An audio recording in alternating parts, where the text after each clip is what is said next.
We are back again with On the Moneyline, a podcast by MMAPlay365. I'm your host Newsome, and in this episode we'll be looking towards the fight night at the UFC Apex once again in Vegas. And this event has a phenomenal main event that will likely have title shot implications in the UFC lightweight division, as 3rd ranked Dustin Poirier will meet 5th ranked Dan Hooker. This is an outstanding fight, ladies and gentlemen. But just before we get into that though, at MMAPlay365 we're coming off our 4th great event in a row. The recommended bets ended up 2-1, and the official bets made a very small profit, just above break even. But our dog of the week in Josh Emmett cashed. 2 out of the 3 pre-made parlays cashed for the fun gamblers, and 8 out of 12 parlay pieces in the create your own section won too. We're enjoying a good spell right now, so as we look to keep this momentum going, let's break down some fights. And first up in the phenomenal main event that I've already spoken about, we've got Dustin Poirier versus Dan Hooker at the top of the lightweight division. We've got Dustin Poirier, the -220 favourite, the comeback on Dan Hooker, the +180 underdog. As far as the betting line's concerned, I don't think these odds are too far off from being too wide.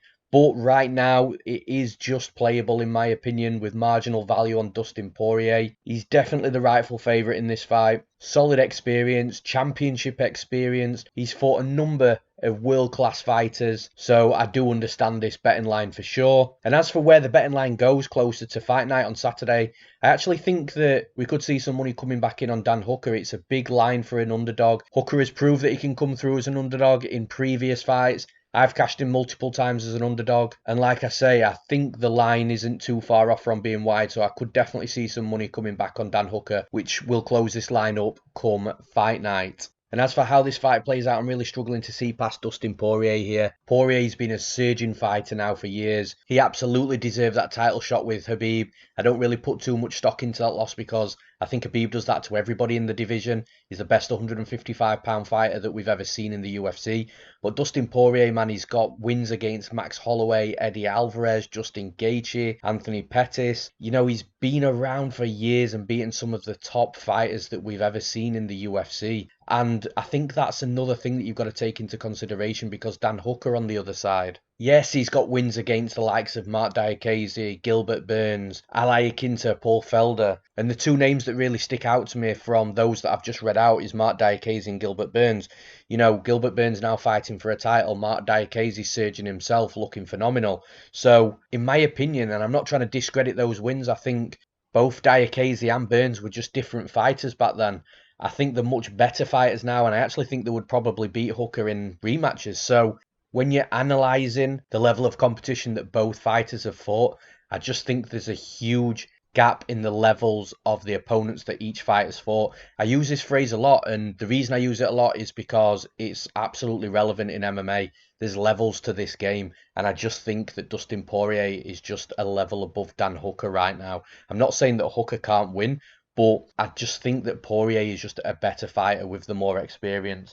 Now, it's a really interesting one stylistically, because you've got Poirier, who is predominantly a boxing heavy striker. Then you've got Dan Hooker, who is predominantly a kickboxer, Muay Thai style of fighter, will use his knees, will use his elbows, uses his hands as well, nice jabs, nice straight 1-2 down the pipe. And because of this style difference in how they both strike, it's going to be really interesting to see who can dictate the pace of the fight, who can maintain the range that they want, because ultimately Dan Hooker will want to be on the outside, striking in, throwing kicks from the outside, coming in with a long jab and then exiting the pocket. Whereas Dustin Poirier, he's going to need to get inside. He's a little bit smaller than Hooker. He's got to get inside boxing range. He'll rip punches to the body, to the head. He'll also use a low kick as well. This fight will ultimately depend on where the fight takes place, what range the fight takes place. And if it's inside boxing range, it's Poirier all day. And if Poirier can't close that distance and get inside, and Hooker does a really good job on the outside maintaining that distance, then he has got a solid chance of winning this fight. But we've seen it time and time again. Poirier has just got the ability to pressure his opponents. He's got the ability to manipulate where the fight goes, push himself through fire if he needs to. We saw that against Gaethje. He had to get through those low kicks and his leg was really beaten up, but he took the damage. He kept coming forward. He kept getting inside and he ended up finishing him. And I see a similar pattern here because Hooker is going to have success early on in this fight, in my opinion.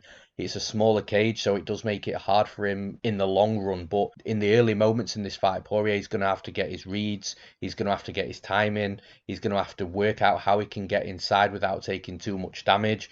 And whilst he's making all those reads and making all those adjustments in the cage, I do think Hooker's going to be on the outside just picking away at Poirier. But I feel that after 2 minutes, 3 minutes, 4 minutes, however long it is, remember this is a 5-round fight, so Poirier has time here, and that's another key factor. As soon as Poirier gets those reads, as soon as he starts turning it up, getting into his rhythm, I think we're going to see him coming through that kickboxing range. We're going to see him get into the boxing range, and we're going to start seeing him light Dan Hooker up a little bit. And another important factor to take into consideration as well is, although Dan Hooker is seriously durable, he'll never give up on himself. He is the type of fighter that the more you hit him, the harder you hit him, the more volume you can get on him, he will start fading through the fight. You saw it in the Felder fight. Dan Hooker had the good early moments in that fight, but once Felder really started hurting Hooker, you could see that cardio diminish a little bit, the confidence diminished a little bit, the volume was affected by that as well. And I could see the same thing in this fight. So again, the 5 rounds, in my opinion, favours Poirier. I think the small cage favours Poirier because it allows him to close that distance a little bit quicker. I do think Hooker might take that first round, but I think once that first round's done, once Poirier's got those reads, it's going to be full steam ahead for him. Unless Hooker can catch Poirier coming in and put him away, which we've not seen happen to Poirier too many times in his career. Not that it can't happen here, but, you know, historically it's only happened twice in the 32 fights that Dustin Poirier's had. So it's a possibility. I just don't think it's a high percentage outcome. I think Dustin Poirier's going to have a lot of success in this fight, especially down the stretch. He could even put Hooker away late as well. So I'm going to pick Dustin Poirier to win this fight. And in the next fight, in the co-main event, we've got a fun one. If it wasn't for the main event being so great, this probably would be the people's main event. We've got Mike Perry versus Mickey Gall. Mike Perry currently the minus 280 favourite. The comeback on Mickey Gall, the plus 240 underdog. As for the betting line, I think it's quite funny because on one side of the coin, I can understand why Mike Perry is favoured so heavily. You know, he's got that power. He's a crazy animal inside the cage that will swing bombs. But on the flip side, when you piece all the pictures of the jigsaw together, you can absolutely make a case that the line is way too wide for Mickey Gall. And that's the side I'm actually going to lean with here. I think there's value on the underdog at plus 240 for Mickey Gall. I think it's a very big line. I don't think it's justified, and I do see some value in it. As for where the line goes, I'm actually not sure because, like I say, there's two sides to looking at this. Should Mike Perry be up at minus 350, minus 400? Again, if he comes out there and knocks Mickey Gall out in round 1, then maybe he should be that high. Then you've got Mickey Gall on the other hand of people seeing that that line is too big and they want to put money down on Gall, which will close the line up. I'm not sure which way it goes. If I'm going to hazard a guess, I would say that more money comes in on Mike Perry at this current line just with people loading him in the parlays. So that's ultimately where my guess is at. Now, before I break down the fight from a stylistic perspective, there's a few things to mention surrounding Mike Perry and what's going off right now. So first and foremost, that video that he posted out on Instagram with himself cut up on the forehead and his knuckles all cut up, that was old content, guys. So that wasn't something that happened just a few days ago like we all initially thought when he posted that. But the stuff that does look to be seemingly true is he's left Fusion XL, which is his old gym. I think that's a really bad move. I'm not sure in regards to names who he's training with now. Apparently is at a gym called Results Wrestling Academy. I've not heard of them before, but I don't think that's a good move leaving Fusion XL. Part of the reason behind that, and this is another thing that has circulated the internet in regards to Mike Perry, is that he's left his coaches. He says he doesn't need coaches. All he wants is his new girlfriend in his corner on the night and even maybe her friend too. And look, if this is true and if Mike Perry actually goes through with this, all joking aside, this isn't a good look at all. For an MMA fighter at the highest level of the sport in the UFC to be saying things like, I don't need to be coached and I don't need to be coached on the night, along with leaving, in my opinion, a very, very good MMA gym in Fusion XL. It really is worrying to think what is going through Mike Perry's mind right now. And on the flip side with Mickey Gall, you've got a young fighter, a fighter that is developing. Yes, he doesn't have some of the skills that Mike Perry has, especially on the feet. That's a work in progress for Mickey Gall, but he's a good grappler.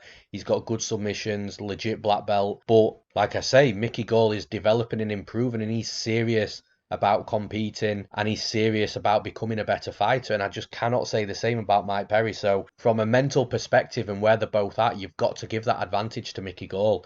Now, like I say, stylistically, it's striker versus grappler. I'm not saying Perry's a bad grappler himself. In fact, he looked okay against Cowboy Cerrone on the mat, but I think Perry is a very aggressive, pressure-heavy striker that will come forward and look to knock you out. He wants to knock you out. That's the only goal for Perry. If he wins a decision, that's great, but he wants to knock you out. I think he's going to come forward at Mickey Gall here. I think he's going to wing bombs and try and get him out of there as early as possible. I think he wants to make him look stupid, and I think he wants to put him unconscious on the mat.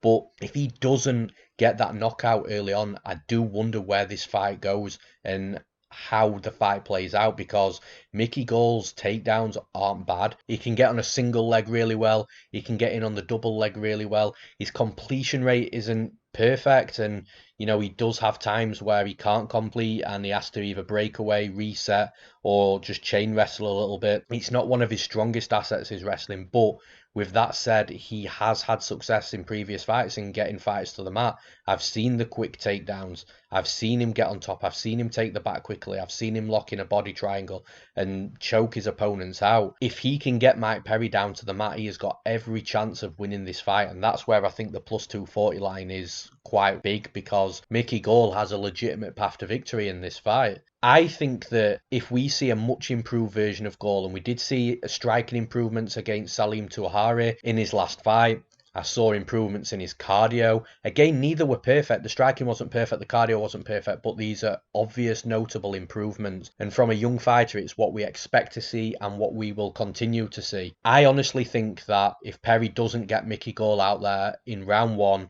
with a brutal knockout, that it could be a long night for Mike Perry. I think it's a classic upset spot, similar to what we saw with the Max Griffin fight when Perry fought Griffin. Griffin took Perry down multiple times, stayed on top long enough to win rounds, and ultimately when that fight got to a decision, obviously Max Griffin avoided the big knockout shot and he comfortably won that decision. It would not shock me to see a similar scenario in this fight, but it also wouldn't shock me to see Mickey Gall take Mike Perry down and submit him. Now, Perry has got the clearest, strongest path to victory, because if one of those punches lands on Gall's chin, he's going out. But I think Gall could press his wrestling early, avoid that big shot, take a little bit of the wind out of Mike Perry, slow him down a little bit, reduce that power in his hands, and then start to implement his own game. I think Mickey Gall is the more skilled fighter on the mat, and it's not going to be a popular opinion, it's not going to be a popular pick, but I am picking Mickey Gall to win this fight. And in the next fight in the middleweight division, we've got Brendan Allen versus the newcomer Kyle Daukaus. Brendan Allen, currently the minus 275 favourite, with the comeback on Daukaus as a plus 235 underdog.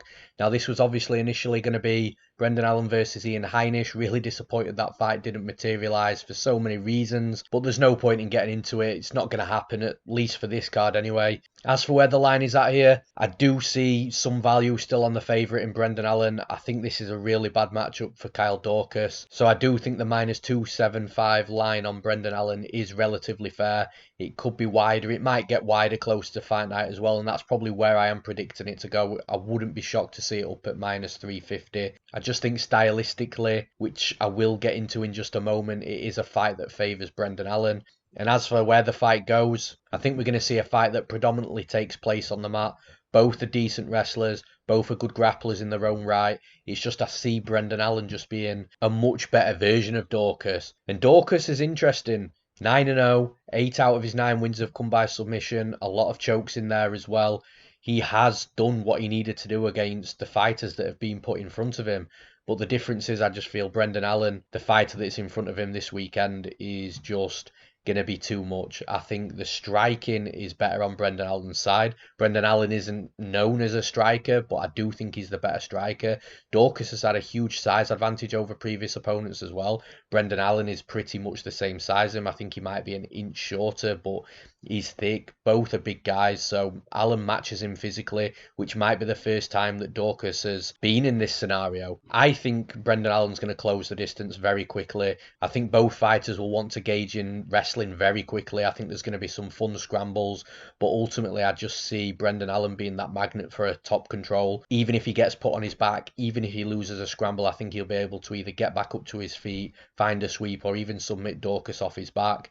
Daukaus could be a threat off his back as well, throwing up triangles, but again, I just don't see Brendan Allen getting caught in anything. He's far too experienced. And listen, one simply does not go out there and finish Kevin Holland, then go out there and finish Tom Breeze, and then lose to Kyle Daukaus. I think there's a huge gap in experience, there's a huge gap in level of opponent, and there's a huge gap in the quality of either fighter inside this cage. So I'm going to be picking Brendan Allen to win this fight. And in the next fight in the heavyweight division, we've got Maurice Greene versus Gian Villante. Greene currently the -230 favourite. The comeback on Villante at +190.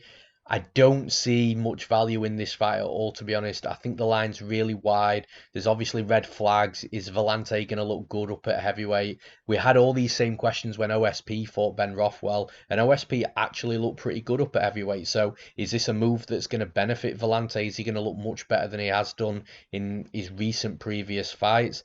We'll have to wait and see, but like I say, as for value, the -230 line on Greene isn't very appealing. And then as for Villante at +190, it's a big number, but there's a lot of questions, red flags, and overall just a lot of unknowns. As for where this fight goes, it wouldn't surprise me if it closed very similar to where the lines are at now. I could see some money coming back in on Villante from a pure value perspective. But then if money comes in on Villante, that'll knock the line down for Greene. Then I could see people then starting to see some value in Greene and then betting him back up. It will fluctuate, but I don't see the line moving too far from where it is now in regards to where it closes. As for how this fight plays out, Maurice Greene is a fighter that a lot of people writ off at the start of his UFC career, and he's proven a lot of people wrong. His striking's okay, it's coming on well. He also looks in much better shape than he did at the beginning of his UFC career. His submission game is really good. He was hanging on the mat with Alexei Oleinik for a long time before obviously the inevitable happened and he was submitted by the far superior grappler. And in this fight, with Gian Villante coming up to heavyweight, Maurice Greene has always been a pretty big heavyweight himself. He's 6'7", 82-inch reach. He's going to have a significant height advantage, a significant reach advantage. He's going to have a significant weight advantage as well, because I think Villante is going to come in at sort of 230 pounds, maybe 240 pounds. I don't see him being huge inside the cage. So from a physical perspective, Maurice Greene has got a lot of advantages here. But on the flip side to that, with Villante, he's going to have some advantages being the smaller fighter. So in theory, he should be the quicker fighter. He should be the fighter with the better movement. And as a fighter at light heavyweight that never had the best gas tank, he should have a cardio improvement here as well, because there's less of a weight cut. However, that can sometimes work the opposite way. With you carrying more weight, sometimes your body reacts differently. And this is where the red flags and the question marks come in when a fighter moves up and down weight. I talk about it all the time. The problem I've got here for Villante though is at light heavyweight, he was a fighter with huge knockout powers, scored multiple knockouts in his career. I don't know if that power will translate up to heavyweight, especially being potentially a fighter that weighs 230, 240 pounds. And to get into that knockout range, he's going to have to put a lot of work in, because like I say, Greene is big, he's long, he's got physical advantages in every area. Then you look at Villante's background, he's got a wrestling background. Could he go out there and wrestle Greene? Well, again, it's going to expend a lot of cardio. How is that cardio going to look? Again, constant red flags on this fight. I have to lean Maurice Greene. I think he's going to be the bigger fighter, the taller fighter, the longer fighter. I think he's more well-rounded. I think if it hits the mat, it's going to be problems for Villante, especially if Greene's on top, because Greene's got a good submission game himself and he'll be extremely heavy on top. I don't think that Villante's cardio will hold up if this fight goes down the stretch. If we see a third round, I just think it's going to be Greene that's looking the better fighter. And let's be honest, with Gian Villante, we haven't really seen a great fighter for a long time now. He got took out there very early by Michal Oleksiejczuk. He went to a very close split decision with an aging Ed Herman. He lost to Sam Alvey, a close fight again with Francimar Barrows, lost to Cummins, lost to Shogun. He really hasn't looked too great for around 4 years, so I am going to pick Maurice Greene to win this fight. And in the next fight, we've got another fun one in my opinion. We've got Luis Pena versus Khama Worthy. All hail the Death Star. Pena currently the -270 favourite, the comeback on Worthy at +230. I do think there is marginal value on the favourite in Luis Pena in this fight. I think that although Worthy is a good fighter and an underrated fighter in my opinion, I just think Luis Pena has got really good skills in MMA, and I think he's good wherever the fight's going to go. And that's ultimately why I think there is marginal value at -270, just because of the paths to victory for Luis Pena. As for where the line goes, I do think the line will get wider the longer the week goes on. I think we might see the -300 mark for Pena, but if it does hit that -300 mark, I'm not sure how much wider it gets after that. As for how this fight plays out, it's a little bit of an unknown commodity in regards to Khama Worthy's grappling, because I do see this as a potential opportunity for Pena to get the fight to the mat, to look for submissions, to spend some time on top. I don't think he's going to be wanting to spend too much time on the feet, because Worthy's shown against Devontae Smith in his UFC debut that the dude packs power. He's fast, he's got combinations, and he's a very good striker. But like I say, the unknown part here is we've seen very little of Khama Worthy's grappling. So you can't be overly confident that Luis Pena is going to go down there and totally roll on him on the mat. And also you can't be totally confident that Pena's going to go in there and be able to take him down, because we've not seen too much of Worthy's wrestling either. However, what we do know is that Pena has a very solid background in wrestling. We also know that Pena has solid jiu-jitsu. We also know he's a young fighter that's improving fight after fight, that is athletically gifted. So you can make an educated assumption that somebody like Pena will be able to find a way to take Khama Worthy down. And then once he is on the mat, Luis Pena has shown that he's very tricky to deal with amongst multiple fighters in the UFC. So although we can't be 100% sure that he's going to totally roll over Khama Worthy on the mat, you can again make an educated guess that he will do well down there. And for whatever reason, if the fight does stay standing, if Pena can't take Worthy down, or if Worthy can just keep standing back up, I like Pena's striking game. He's a very distant striker. He will look to kick at range. He'll come in, explode with flying knees. He'll throw elbows. He'll throw a jab out there. He will try and pin his opponent up against the cage when he comes inside. He doesn't mess around too much in boxing range. It's either all the way out or all the way in. I kind of like that against Khama Worthy as well, because if he does get into boxing range, I think he'll get tagged up. There'll be a possibility of him getting knocked out as well. I just feel that Khama Worthy, although it's not going to be a massive shock if he wins, I think the Devontae Smith win was a bigger shock than what this would be if he was to win. And I think the window of opportunity to win for Worthy is quite small. I do think that he has to find that knockout. I don't see him outpointing Pena for 3 rounds. And I do think that the paths to victory for Luis Pena are much greater. You know, I think he could win on the feet. I think he could outpoint Worthy. I think he could take Worthy down.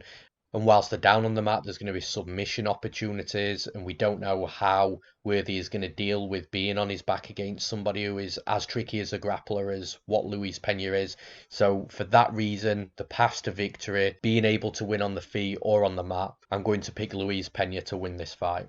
And in the next fight in the heavyweight division, we've got Tanner Boser versus Philipe Lins, who's making a quick turnaround. We've got Philipe Lins currently the -115 favourite. The comeback on Boser, the slight -105 underdog. In regards to the line, I think there's value either side.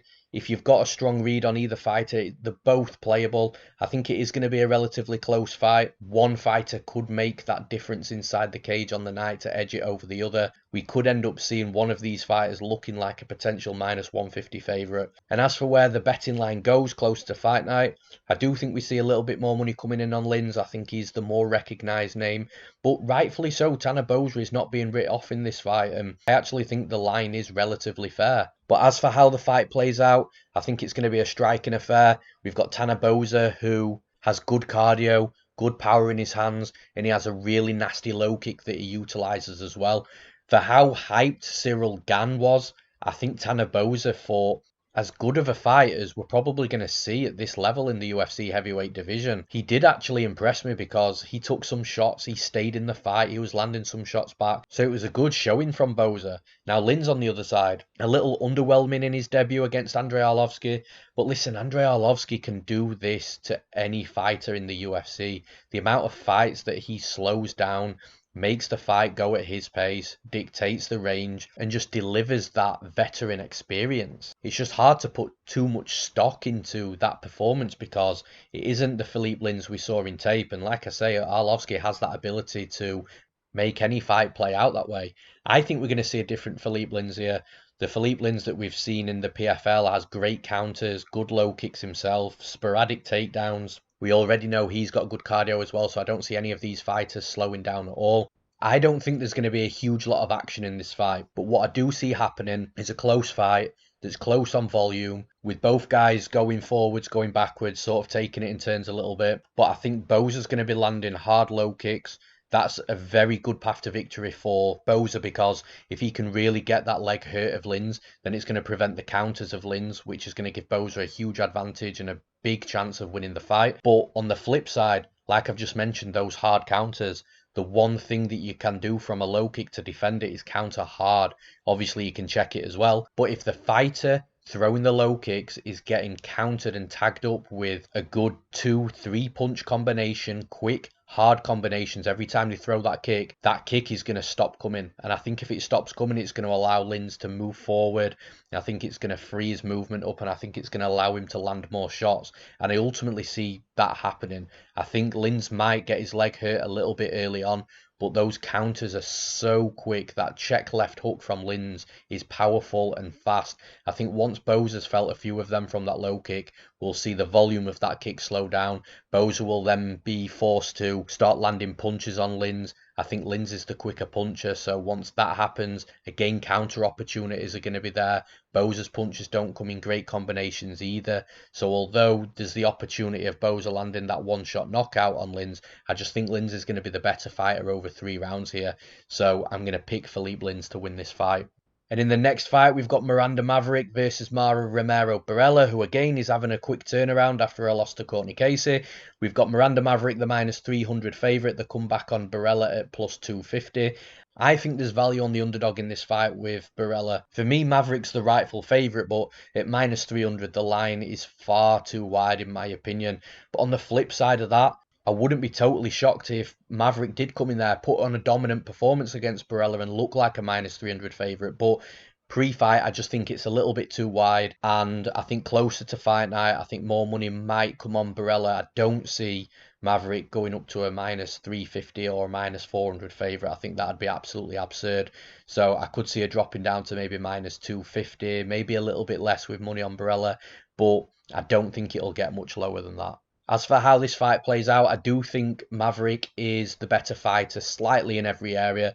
I think she's the better striker. Obviously, all fights start standing, so I think Maverick will have some success early on with her striking, start outpointing Borella, start landing the more shots on Borella, just looking better in the judges' eyes. And I think Borella's going to start shooting takedowns. And that's where this fight gets really interesting, because the scrambles are going to be fun. And it's going to be interesting to see who ends up on the back and how long the fighter on top can stay on top. And like I say, I just think Maverick is the slightly better jiu-jitsu player here. I think if she does get taken down, she will be able to find a way back up to her feet, or she will be able to find a sweep, or she might even be able to reverse position in a scramble. I just think wherever the fight plays out, Maverick's just going to edge it that little bit. So that's what I said earlier. I do think that there's a possibility where we might get to a decision and we might be thinking, okay, well, this is a very clear 30-27, and Maverick probably was the rightful -300 favourite.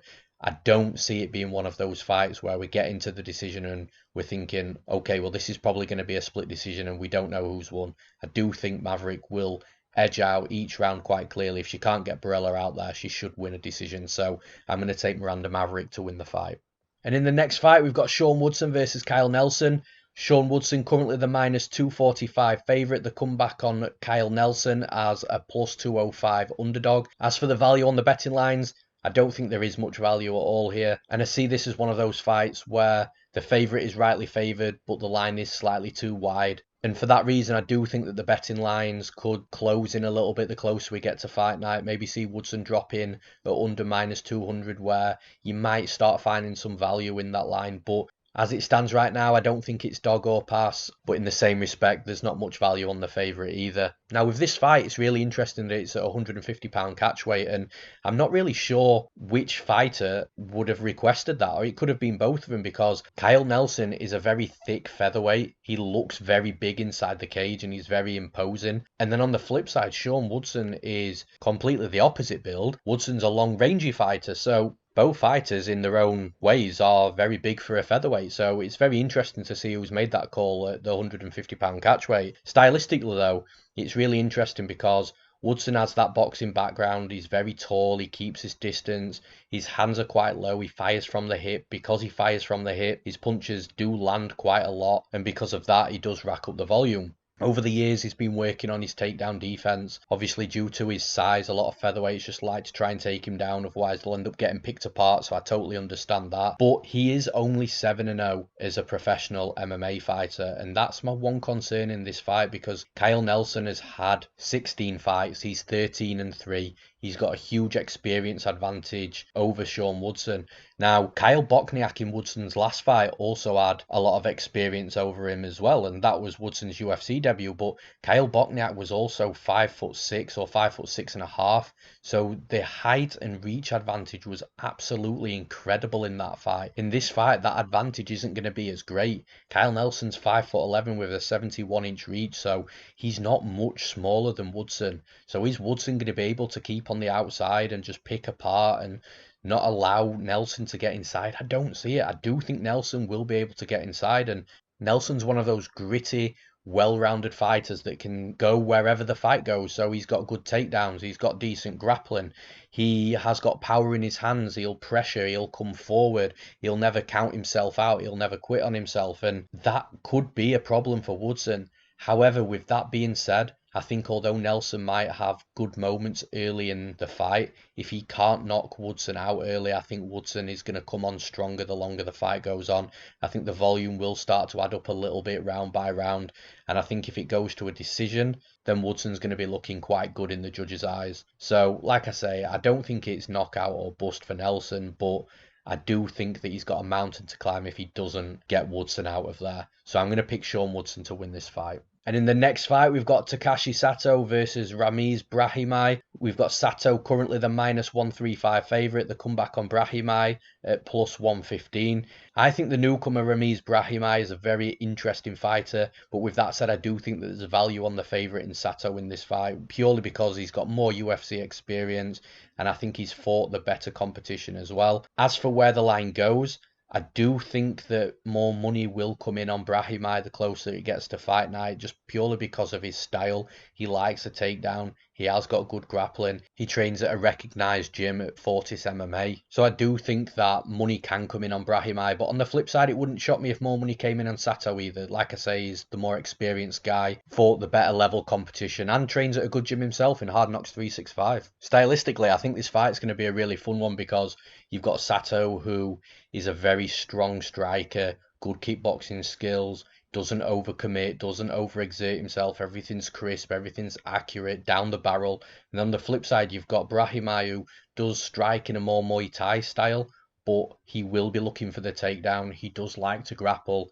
He will be trying to get the fight to the mat whenever he can to try and submit you. And that makes for a really interesting fight. But the issue that I've got with Brahimaj in this fight is he looks like he's always losing the fight until he gets that finish. And if he doesn't get that finish, he struggles to win the fights. He goes out there, he does overexert himself, he does use a lot of energy early on, and you can see it because by the end of the first round and going into the second and third rounds, he is very tired. Now, he doesn't gas out to the point where he can't move or he can't function anymore, but he is tired regardless, and that really affects how he fights because his game plan is to get the fights to the mat, which scoring a takedown is extremely hard to do when you're tired. And Sato hasn't got bad takedown defense. He's got good strong hips, he's got good balance, and if you're not careful, he'll hip toss you on the mat as well. So Brahimaj has got to be very mindful in this fight not to go out there and expend too much energy, because if he does, he's going to put himself in a bad position in rounds 2 and 3 and lose the fight. He's got to be careful. He's got to wait, be patient, and time his takedowns so he's not expending too much energy. But ultimately, like I say, I think Sato is very well-rounded. I think he's going to know that Brahimaj is going to come in here and look to take him down. I think he'll have been working that takedown defense. And I'm not saying that he won't get taken down. In fact, I think he will get taken down a couple of times, but it wouldn't shock me for him to get back up to his feet or find himself in a good position on the mat, because that is another thing with Brahimaj. At times he can be submission over position and lose good positions on the mat, which I never like to see. So on the feet, I think Sato is the better, crisper striker. I think is the fighter that will look better in the judges' eyes on the feet, and as long as he can stay off the mat too often, I think he wins this fight. As I've already mentioned, I think he's the fight with more experience, better level of competition, so I'm going to be picking Takashi Sato to win this fight. And in the next fight, we've got another fun one. We've got Jordan Griffin versus Youssel Zalal. Youssel Zalal currently the minus 115 favourite. The comeback on Jordan Griffin as a minus 105 underdog. I personally think there's value on either side here if you've got a good lean. Again, I've mentioned it in this podcast as well. I think both fighters are playable if you've got that strong edge on this fight. And as for where the betting line goes and what it closes at come Saturday night, I've got absolutely no idea. This line has fluctuated massively. Youssel Zalal opened the underdog, then he was suddenly sitting at a slight favourite, then he went up to minus 140, then the money came back in on Griffin, then Griffin was a minus 125, minus 130 favourite, now Griffin's sitting as the underdog again, so it's been flipping and fluctuating massively over the last couple of days, and I think it'll continue to do that. It's just one of those fights, it's that style of fight. And talking about the style of the fight, Youssel Zalal's interesting. He's really quick on the feet. He's light on the feet. He likes to kick low to the legs. He's got good volume. He likes to be in and out of range. He's constantly on his toes. He's a really good striker. Griffin, on the other hand, in regards to his striking, again, it's not bad, but I think that if this fight does play out for 15 minutes on the feet, there's no way Griffin is going to beat Zalal for 15 minutes on the feet. Griffin has got to get his wrestling going, and that's the problem. Griffin has got really good grappling, he's got good scrambles, he's scrappy on the mat, he can find submissions, but he very rarely looks for a takedown. He normally relies on his opponent to take him down, and then he deals with that situation from then. But this fight is going to be a little bit different, because although Zalal does have takedowns, and we saw him take Austin Lingo down in his UFC debut numerous times and spend some time on top, I don't think it'll be smart for Zalal in this fight to take Griffin down. So Griffin, for me, I think he's going to have to press that wrestling. I think he's going to have to take Zalal down. If he can take Zalal down, I think he's going to be the better grappler as long as he's on top. If he's on bottom, then I think Zalal might be able to stay safe on the mat, not fall into a guillotine or a triangle or an armbar.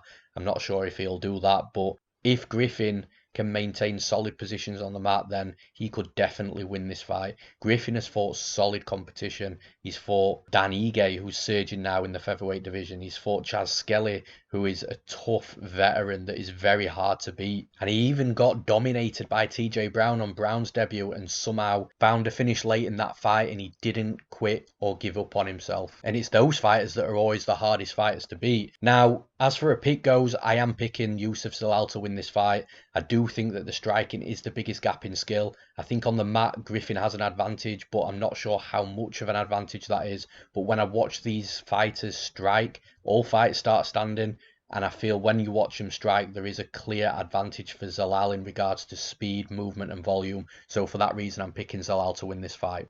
And finally, the two newcomers, we've got Jinh Frey versus K Hansen. We've got K Hansen currently the minus 140 favourite, the comeback on Frey as a plus 120 underdog. I do think there's marginal value on the favourite in K Hansen, but it is only marginal value. You know, there's a lot of question marks on either side. Obviously, both women making the debut, short notice. Frey is a fighter that normally fights at atomweight. Obviously, this is up in strawweight with it being the UFC and not Invicta. So before you even look into the styles, you can understand that it is going to be a relatively close fight, a back and forth fight. So that's why there is marginal value at that minus 140 line, because I do think K Hansen's going to win the fight. As for where the line goes, I don't think it's going to get crazy. I don't think we're going to see K Hansen get up to like minus 160, minus 170. I think that would be a line that's way too wide. I could even see it closing up. You know, it could end up getting down to minus 130, minus 125. But ultimately, I do think that the line will close very close on Fight Night come Saturday night.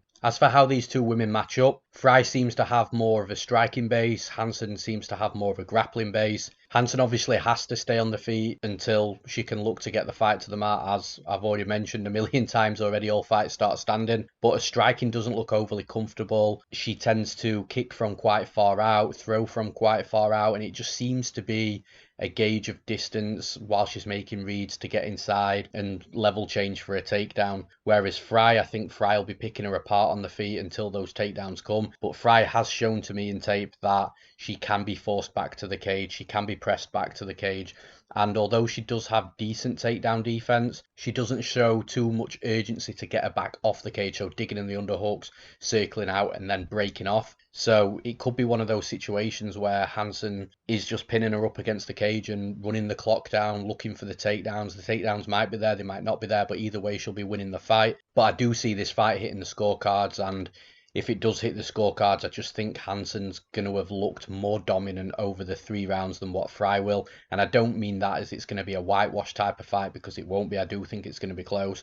I just think Hansen will do more to edge those rounds out over the 15 minutes. So I'm going to pick Kay Hansen to win this fight. And that's it for this episode of On the Moneyline. I hope you all enjoyed it. And once again, guys, I'd appreciate all likes to the video and subscriptions to our new channel too. You guys have been awesome so far with giving us love to the channel, and I really do thank you for that. Remember, you can get all the betting advice you'll ever need over at MMAPlay365.com. We cater for long-term gamblers that like to build their own bets and strategies, gamblers that just want to follow exactly what I bet on, and as a long-term winning gambler over the last 3.5 years, that'll come good for you.